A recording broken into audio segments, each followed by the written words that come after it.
할렐루야, 감사로 여는 하루, 오늘도 하나님께서 좋은 하루를 주셨습니다.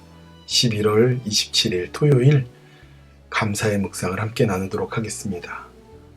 오늘 제목은 마음에 하나님을 둔 사람입니다. 함께 보실 하나님의 말씀은 로마서 1장 26절에서 32절까지의 말씀입니다. 제가 봉독하여 올립니다. 이 때문에 하나님께서 그들을 부끄러운 욕심에 내버려 두셨으니 곧 그들의 여자들도 순리대로 쓸 것을 바꾸어 영리로 쓰며 그와 같이 남자들도 순리대로 여자 쓰기를 버리고 서로 향하여 음욕이 부릴 듯하며 남자가 남자와 더불어 부끄러운 일을 행하여 그들이 그리 때문에 상당한 보응을 그들 자신이 받았느니라.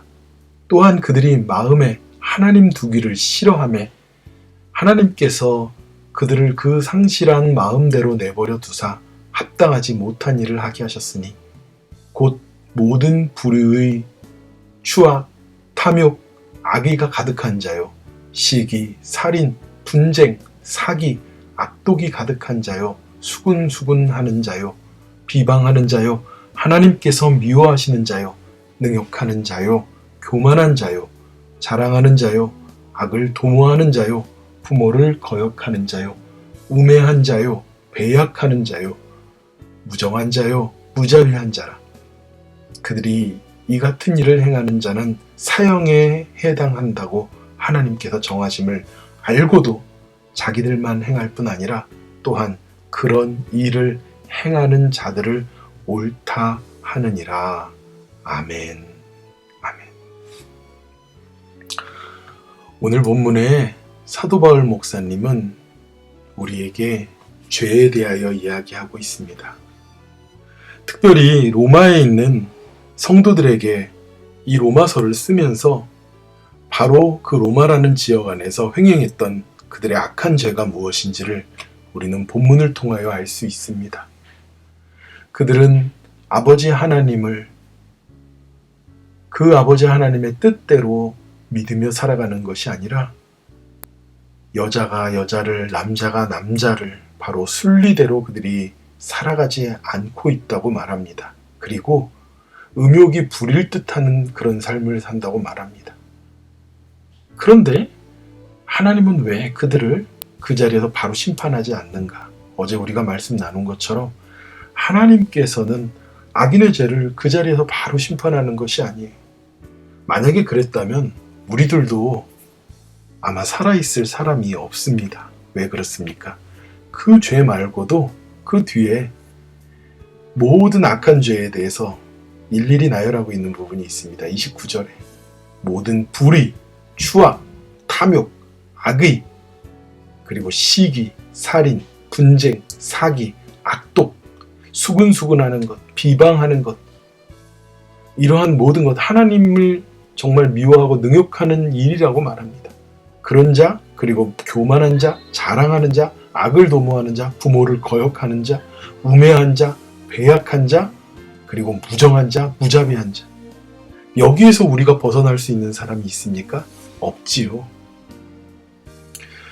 분명히 하나님께서는 우리가 특별히 동성애라고 말하는 것에 대해서 오늘 말씀에도 분명히 하나님께서 이것은 죄악이라고 말씀하고 바울은 가르치고 있습니다. 이것을 행하는 자는 사형에 해당한다고 말합니다. 근데 그것뿐만 아니라 뒤에 불의와 악의와 탐욕과 그 뒤에 열거한 것들도 마찬가지예요. 다 무엇입니까? 죄입니다. 그렇다면 이들이 어떤 특징을 가지고 있냐면요. 28절에 이렇게 말합니다. 그들이 마음에 하나님 두기를 싫어하매 라고 말해요. 마음속에 하나님을 둔 자가 추악하고 불의하고 탐욕하고 악의가 가득하고 시기하고 살인하고 분쟁하고 사기하고 악독하고 기타 등등의 그러한 일들을 담을 수 있을까요? 분명 우리는 우리 안에 하나님을 우리 마음에 담고 살아야 됩니다. 내 안에 예수 그리스도께서 거하시도록 하셔야 됩니다. 그렇다면 어떻게 해야 될까요? 하나님은 영이십니다. 그리고 하나님은 거룩한 분입니다. 그렇기 때문에 우리 안이 이런 더러움으로 가득 차서는 하나님께서 우리와 동거하실 수가 없어요. 요한이 여전히 내 안에 악의가 가득 차고 탐욕이 가득 차고 시기가 가득 차고 악독이 가득하고 사람을 만나면 수군수군하고 비방하고 능욕하고 교만하고 자랑하기를 앞서하고 악을 도모하고 부모를 거역하고 그러한 자 안에 어떻게 하나님께서 거하실 수 있겠습니까?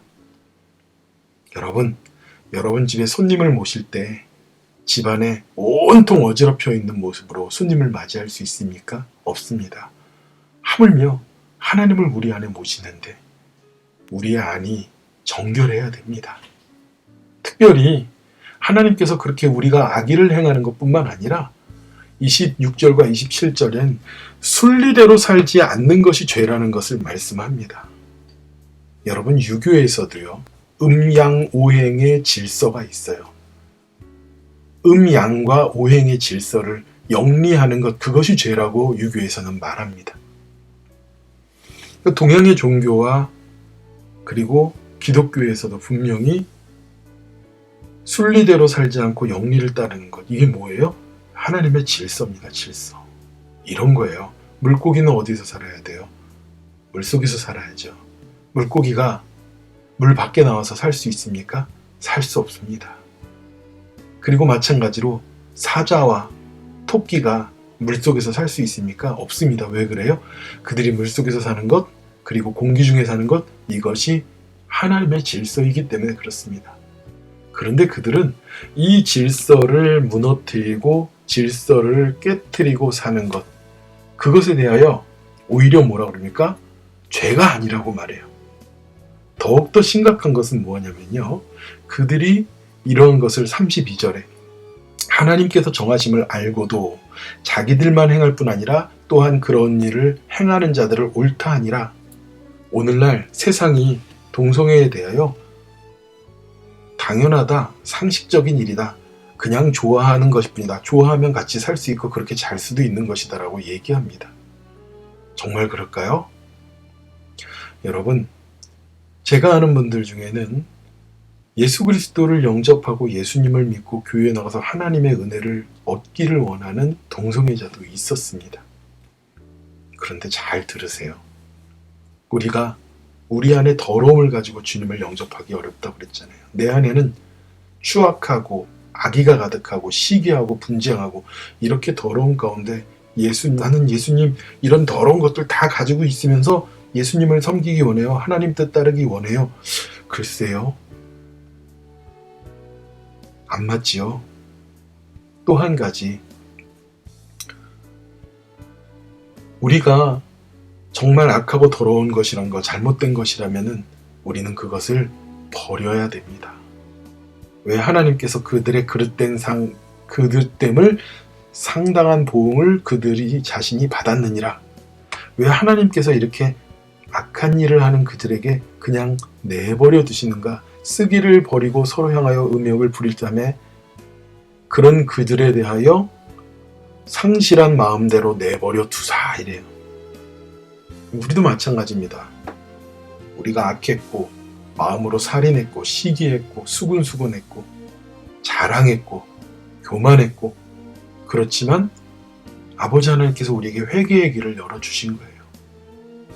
그래서 예수 그리스도 앞에 나오게 한 거예요. 죽을 수밖에 없는 자들인데 예수님의 은혜를 가지고, 그리고 예수님의 그 은혜에 비추어 본 내 죄의 그림자가 너무 크기 때문에 우리가 회개하며 주님 앞에 나오는 건 아닙니까?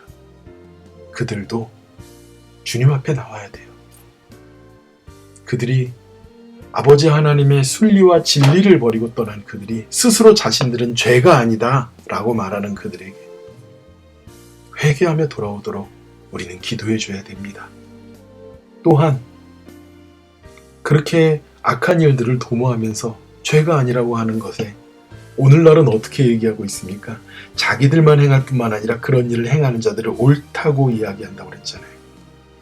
이제 그러한 것들을 이건 죄가 아니야, 이건 서로가 그냥 자연스럽게 그렇게 하는 거야, 너희들도 할 수 있는 거야, 그러면서 학교에서 이런 악한 죄악을 아이들에게, 자녀들에게 가르치려고까지 합니다. 우리는 이 악한 세상에 대하여 깨어 있어야 합니다.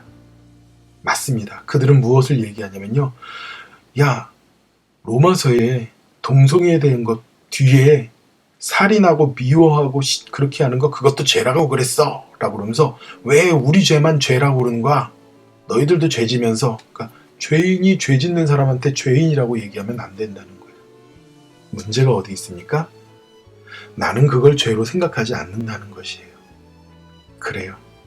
우리도 악했고 우리도 하나님 보시기에 부끄러운 회개할 제목이 많습니다. 그래서 우리도 회개의 자리로 주님 앞에 나가야 합니다. 마찬가지로 그들도 회개의 자리로 주님 앞에 나가야 될 줄 믿습니다. 오늘은 그런 이 혼란한 세상 속에서 죄악에 빠져서 무엇이 옳은지 그른지도 모르는 자들을 위하여 여러분 기도해 주시기 바랍니다. 로마라는 나라가 얼마나 대단한 나라였습니까? 여러분 팍스 로마나라는 말 알죠? 로마는 해가 지지 않는 나라였어요. 로마야말로. 팍스 로마나는 로마의 평화, 그 로마라는 그 대제국이 무력과 경제력과 어마어마한 문화를 가지고 그런 평화의 시대를 구가한 것을 이야기합니다. 그런데 그 로마가 밖에서 쳐들어오는 적들로 인하여 무너지고 망한 것이 아닙니다. 바로 음욕과 죄악과 부패와 악함으로 인해서 멸망한 것입니다. 우리도 깨어 있어야 합니다. 우리의 인생과 삶이 경제적 어려움으로 무너지는 것이 아닙니다. 우리의 죄로 인하여 무너지는 것을 우리는 경계하며 살아야 합니다. 바라기는 오늘 로마서를 보면서 우리가 하나님 앞에서 왜 정결해야 하는가? 아버지 하나님의 뜻이라면 우리가 순종하는 자녀가 되어야 되지 않겠습니까? 효도하는 자녀가 되어야 되지 않겠습니까? 어떤 부모가 동성애를 하는 자녀가 와서 엄마, 나는 엄마를 사랑해요. 엄마 나에게 축복해 주세요. 나도 엄마를 좋아하니까 엄마의 사랑만 받고 살겠어요. 그런데 악한 일을 하고 다니고 그것을 고치려고 하지 않는다면 그 어느 부모가 행복하고 그 망가지는 자녀의, 그 죄악으로 무너지는 자녀의 모습을 보며 기뻐할 수 있는 부모가 있겠습니까? 정말 부모를 사랑하는 자녀라면 부모의 마음을 아프게 하면 안 되죠. 아, 몰라요. 나는 이렇게 태어나고 이렇게 살았으니까 난 이렇게 쾌락 가운데 살 거예요 라고 한다면 그는 미래에 그들이 받아야 될 보응이 악한 심판밖에 없을 것입니다. 바라기는 동성애뿐만 아니라 우리 안에 있는 이런 악한 죄 때문에 우리도 다 그렇게 죄짓고 사는 거지가 아니라 하나님, 나는 주님 안에 있습니다. 하나님, 내 안에 정직한 영을, 정결한 마음을 허락하여 주시옵시고 아버지 하나님, 주님의 뜻 가운데로 걸어가는 자가 되길 원합니다라고 정말 바울 목사님이 우리에게 증거하기 원하는 아버지 하나님의 사랑, 예수 그리스도의 거룩하신 은혜로 들어가는 저와 여러분이 되기를 축원합니다. 기도하겠습니다. 하나님 아버지, 우리는 이 현대 세계에 살아가면서 무엇이 죄인지, 무엇이 악한 건지, 내 마음에 어떤 더러운 것이 있는지도 모르고 살아갈 때가 있었습니다. 하나님, 우리 주 거룩하신 주님께서 우리 안에 거하시고 우리 마음에 들어오시기 위하여 아버지 하나님, 우리도 거룩하게 하시고 정결한 영으로 살아가는 자들, 회개함으로 주님의 뜻을 바라보는 자들 되도록 인도하여 주시옵소서. 모든 은혜를 감사드리며 예수님의 거룩하신 이름으로 기도드렸사옵나이다. 아멘. 오늘 토요일 아버지 하나님께 주일을 준비하며 하나님, 오늘도 나와 동행하시고 내가 거룩하고 정결한 삶으로 승리하도록 인도하여 달라고 기도해 주시기 바랍니다. 기도하겠습니다.